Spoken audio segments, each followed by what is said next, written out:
ఈరోజు కూడా మనుషులు చేస్తుందే. డబ్బులు ఉన్నాయి, సంపద ఉంది, ఉద్యోగం ఉంది, నాకు ఎవరితో పని లేదనుకుంటున్నావు. ప్రతి ఒక్కరితో ఏదో ఒకరోజు మనకి పని ఉంటుంది. అందుకే ఎవరిని పోగొట్టుకోకూడదండి. ఇది దేవుడు లా. ఆయన లోకముని ఎంతో ద్వేషించను అన్నాడా? ఆయన లోకముని ఎంతో ప్రేమించును అన్నాడు కదా. కుటుంబం అంటే దేవునికి ఎంత ఆశ అండి, ఎంత పిచ్చండి.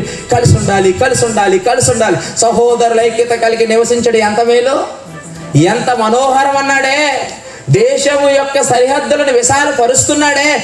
నా పిల్లలు ఏమండి, ఆది తల్లిదండ్రులని దీవించిన దీవెనలోనే ఉంది. మీరు ఫలించి అభివృద్ధి పొంది భూమిని నిండించి విస్తరించి అనడా. మీరు ఒక చోట ఉండకండి, మీరు భూభాగం అంతా మీరు లోపరుచుకోండి. ఎక్కడ చూసినా మీరు నాకు కనపడాలి, మీరు నా గురించి చెప్పాలి. ఎక్కడికి వెళ్ళినా ఆంధ్రాలో ఉన్నవారు దేవుని కుటుంబం అని చెప్పాలి, తమిళనాడులో ఉన్నవారు దేవుని కుటుంబం అని చెప్పాలి. ఏమండి, తర్వాత రాజస్థాన్లో ఉన్నవారు కూడా ఎవరని చెప్పాలి? దేవుని కుటుంబం అని చెప్పాలి. అమెరికాలో ఉన్నవారు కూడా ఎవరని చెప్పాలి? దేవుని కుటుంబం అని చెప్పాలి. భూమి మీద ఆరిని నేల మీద మనుషులు ఎక్కడున్నా వాళ్ళని పలకరిస్తారు. వాళ్ళ ఎవరెవరని చెప్పాలి?